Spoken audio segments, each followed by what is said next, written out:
शिव तत्व कहता है, भगवान शंकर की पवित्र कथा कहती है कि 5 जगह से अशांति हमारे घर में प्रवेश करती है। 5 जगह से अशांति हमारे घर में आती है, 5 जगह से अशांति हमारे घर में प्रवेश करती है। 5 जगह से अशांति हमारे घर में प्रवेश कर रही होती है। पहला है संसार से,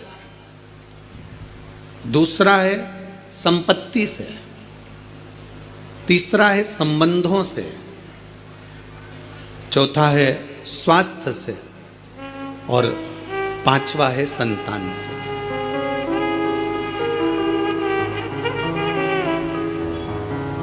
इस कथा को समझिएगा जरा कि 5 जगह ऐसी है जहां से अशांति हमारे यहां प्रवेश कर रही है। उसमें 5 जगह में एक जगह संपत्ति भी कही है। 5 जगह में से एक जगह संपत्ति को भी बताया गया कि जैसे संसार से भी अशांति प्राप्त होती है। संसार के लोगों में आप सोचते हैं कि मैं संसार में जितना रहूंगा, जितना सबके साथ में रहूंगा, उतना मुझे सुख मिलेगा, शांति मिलेगी। ना ना ना, ना। स्कंद पुराण कहती है हो नहीं सकता। संसार के लोगों के लिए आप दुनिया भर का कितना भी सुख प्रदान कर दीजिए, किसी के लिए आप अपनी जान भी निकाल कर रख दीजिए, संसार के लोगों के लिए आप अपनी पूरी संपत्ति भी लुटा कर रख दीजिए, संसार के लोगों के लिए अच्छे से अच्छा वस्त्र, आभूषण, माणिक, मोती, रतन जो कुछ दे सकते हो दे दीजिए। उसके बाद भी संसार के लोग कहे बिना रह नहीं सकते। आपको कहे बिना रहेंगे नहीं। आप कितना भी सुख उनको दे दीजिए, आप कितना भी सुख उनको प्रदान कर दीजिए, आपको वो सुख आप दे भी देंगे। एक व्यक्ति अगर अपने घर की शादी में करोड़ों रुपए खर्च कर कर पूरे घर के मेहमानों को, संसार के लोगों को, सबको बुला ले और सबको बुलाने के बाद में वो सबका सम्मान करे, सबका आदर करे, सबका सत्कार करे, सब कुछ अच्छा करे, सबका आदर भी करे, सबका सम्मान भी करे, सबको खूब दे भी और खूब खूब प्रदान कर दे, उसके बाद भी दुनिया के लोग कह देंगे हराम का आ रहा होगा तो लुटा रहा होगा। ये दुनिया की रीति है, ये दुनिया का क्रम है। संसार का व्यक्ति जितना आप विचार करेंगे कि मैं संसार के अंदर रहूं, लोगों के अंदर विराजमान रहूं, मुझे यश ही यश मिले, तो बहुत मुश्किल है। आप दुनिया का सारा सुख दे दीजिए तो भी यश की प्राप्ति नहीं हो सकती। थोड़ा वक्त मिल गया तो मिल गया, किसी ने कह दिया, किसी को आपने देते रहे देते रहे देते रहे तो मिल गया। संसार अशांति देता है। संपत्ति, शिव महापुराण की कथा कहती है, स्कंद पुराण कथा कहती है कि हमारी संपत्ति भी हमको अशांति देती है। जिसके पास कुछ नहीं वो आराम से रोड के किनारे टाट बिछाकर बहुत मस्ती से सोता है।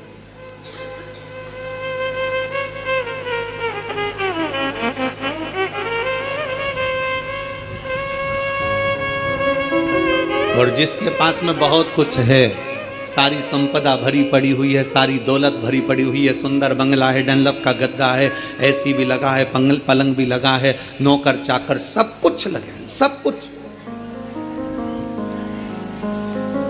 तो भी उसको नींद नहीं आती है। कितना सुंदर कहा गया शिव महापुराण के अंतर्गत, कितनी सुंदर बात कही गई कि शिव महापुराण की कथा, कई लोग कहते हैं गुरुजी आपकी कथा होती है तो वहां 1 किलोमीटर दूर तो गाड़ी रोक दी जाती है। शिव महापुराण की कथा होती है तो पैदल चलकर बहुत दूर तक जाना पड़ता है, बहुत दूर तक।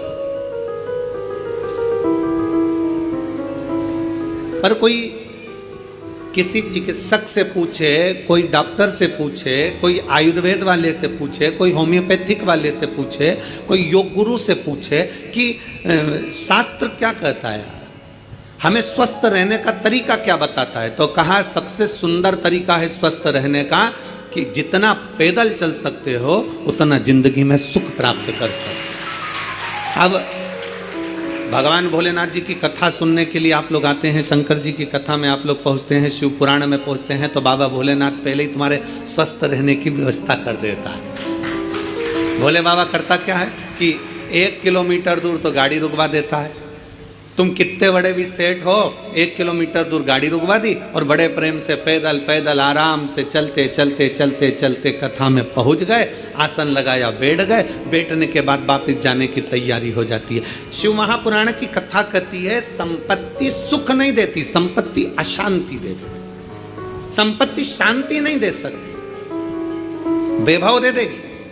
आप डनलप के गद्दे पर सो जाओगे, आप खूब जेवर पहन लोगे, आप अच्छे वस्त्र पहन लोगे, आभूषण धारण कर लोगे, सारा सुख तुम्हारे पास में आ जाएगा, पर शांति नहीं आ सकती।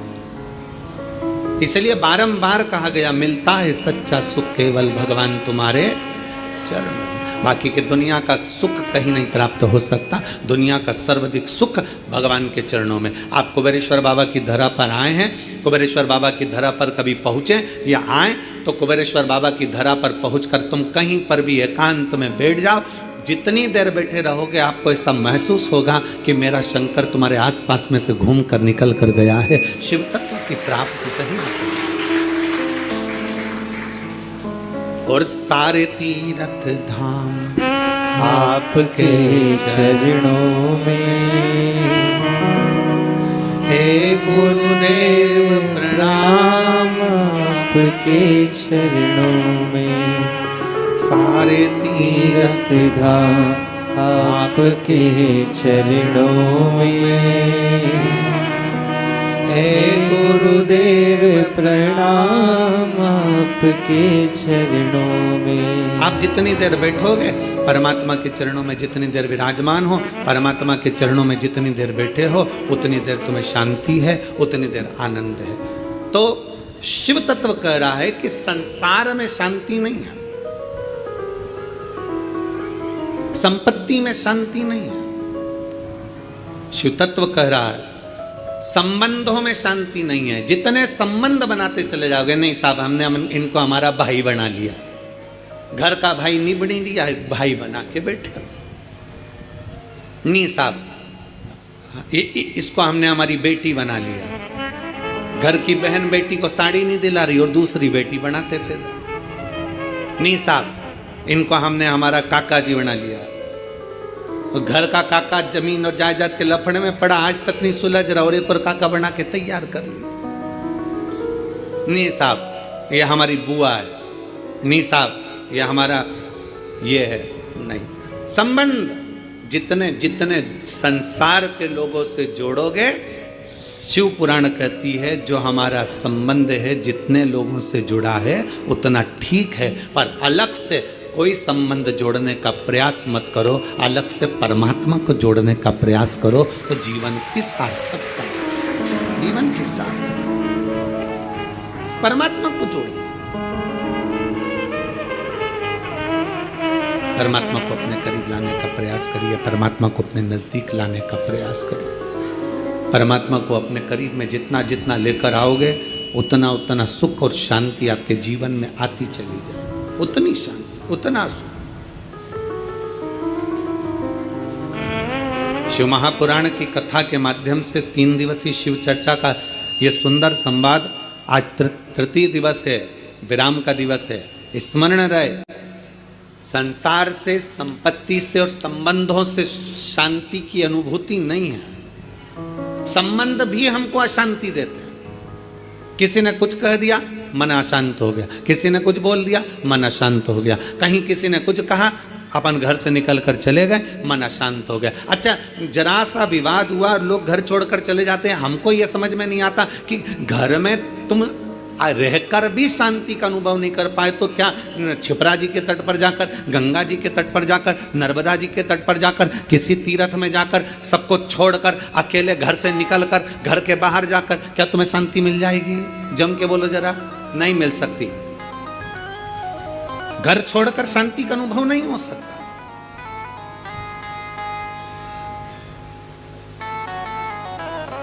संसार ने अशांति दी, संपत्ति ने अशांति दी, संबंधों ने अशांति दी, फिर अगली अशांति दी स्वास्थ्य ने।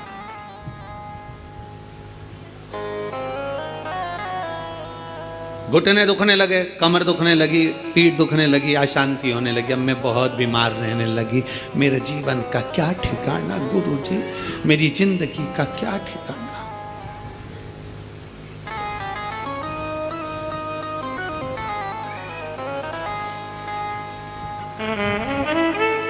कभी अगर मौका लगे ना, एक बार भविष्य पुराण का अध्ययन करिएगा। गीता प्रेस गोरखपुर की भविष्य पुराण लीजिए और उसका अध्ययन करिए। भविष्य पुराण का जब अध्ययन करेंगे तो उस अध्ययन में आपको निकलेगा कि परमात्मा ने जब हमको जन्म दिया तो जन्म के समय पर हमारी खोपड़िया में एक मैग्नेट लगा दी, एक चुंबक लगाई।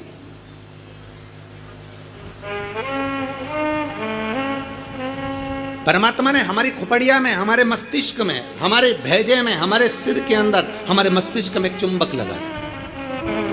कभी अगर भविष्य पुराण पढ़ें तो उसमें अध्ययन करिएगा, हमारे मस्तिष्क में एक चुंबक परमात्मा ने जन्म के समय पर, पैदा होने से पहले, हमें बनाने से पहले, माता के गर्भ में जब हम पड़े हुए थे, हमारा मस्तिष्क बन रहा था तो इसमें एक चुंबक फिट कर दिया। इसलिए मरने के बाद जब अंतिम संस्कार होता है, अंतिम संस्कार में जब मुर्दा आधा जल जाता है तो उसकी खोपड़िया को फोड़कर कपाल क्रिया करी जाती है। आपके इधर करते कि नहीं करते वो हमको नहीं मालूम। हमारे इधर की रीति है, बांस में लोटा बांधकर उसमें घी भरकर उसके घर के बेटों से, उसके पोता पोती से वहाँ पर खड़ा करवा के पोते से खोपड़िया में वो डंडा पड़वा कर वहीं घी उंडेलवा कर डंडे को फेंक दिया जाता, उस बांस को फेंक दिया जाता। देखा है आप लोगों ने इसको?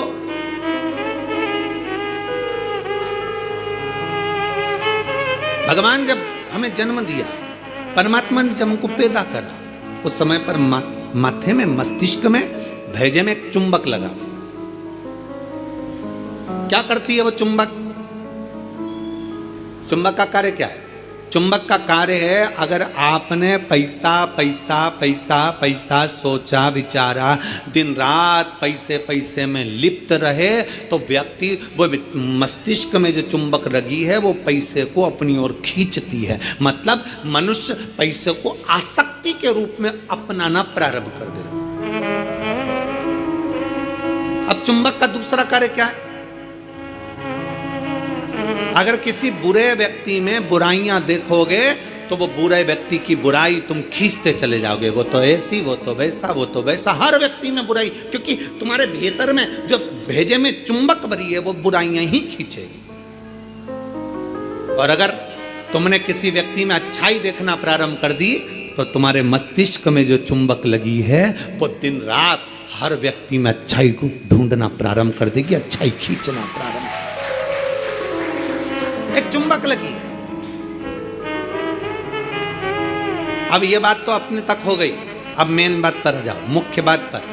मस्तिष्क में चुंबक लगाकर परमात्मा ने हमको पैदा करा है, एक आकर्षण देकर हमें पैदा करा है, एक चुंबक लगाकर हमें पैदा करा है। चुंबक जब पैसे को खींचती है तो पैसा ही पैसा सोचने में आता है, बुराई खींचती है तो बुराई बुराई हमारे अंदर आती चली जाती है, किसी का क्रोध खींचती है तो क्रोध हमारे अंदर आता चले जाता है। उसी तरह अच्छाई किसी की खींचती है तो हमारे अंदर अच्छाई आती चली जाती है। उसी तरह चुंबक बीमारी को भी खींचती है। हम जब एक बीमारी के बारे में सोचते जाते हैं, मेरे पाँव, मैंने सुना है किसी को पेट में बच्चादानी में गांठ पड़ गई तो मालूम पड़ा कि उसको कैंसर हो गया। मैंने सुना है किसी के घुटने में अगर प्रॉब्लम हो गई तो उसका घुटना बदलाना पड़ा, मालूम पड़ा उसमें ग्रीस कम हो गया। मैंने सुना है कि किसी के हृदय में छेद हो गया, किसी के हृदय में कुछ हो गया, किसी के चेस्ट में गठान पड़ गई तो कैंसर बता दिया गया। ये हम जरा सा हमारे शरीर में दर्द हुआ और हमने वो सोचना प्रारंभ कर दिया। क्या सोचा हमने? कि उसको कैंसर हो गया था, उसकी किडनी खराब हो गई थी, उसका लीवर खराब हो गया था, उसके साथ में ये हो गया था, उसके घुटने बदलवाए, उसको गुजरात ले गए, उसको राजस्थान ले गए, उसको वहाँ ले गए और उसका शरीर में ये करवाया। आँख में प्रॉब्लम हुई तो आँख के बारे में सोचते रहे, सोचते रहे, सोचते रहे। अर्थात हमने इतनी बीमारी का सोच लिया, इतनी बीमारी का सोच लिया, बीमारी वो थी नहीं, पर हमने सोच सोच के चुंबक जैसे उसको खींच कर अपने अंदर वो बीमारी को इकट्ठा कर लिया, आखिरी में वो बीमारी हो गई। ये हमारे भीतर की चुंबक है जो हमें खींच रही है। छोटी मोटी गठान हो जाए ना, कभी मत सोचना हाओ ऐसी तो होती रहती है, दवाई खाऊंगी, शंकर पे चढ़ा हुआ जल पीऊंगी, डॉक्टर को दिखाऊंगी, सारी जांचें कराऊंगी, जो डॉक्टर बोलेगा सारी जांच कराऊंगी। और मेरा विश्वास कहता है डॉक्टर के अनुसार चलकर, क्योंकि डॉक्टर भी शिव का एक रूप है, उसके अनुकूल चलकर मैं ये दवाई ले लेकर, कुंदकेश्वर महादेव का नाम लेकर, मेरी सारी गठान गल जाएगी। जब तुमने सोच लिया गल जाएगी, गल जाएगी, गल जाएगी, मतलब गल जाएगी। तुमने सोच लिया कि नहीं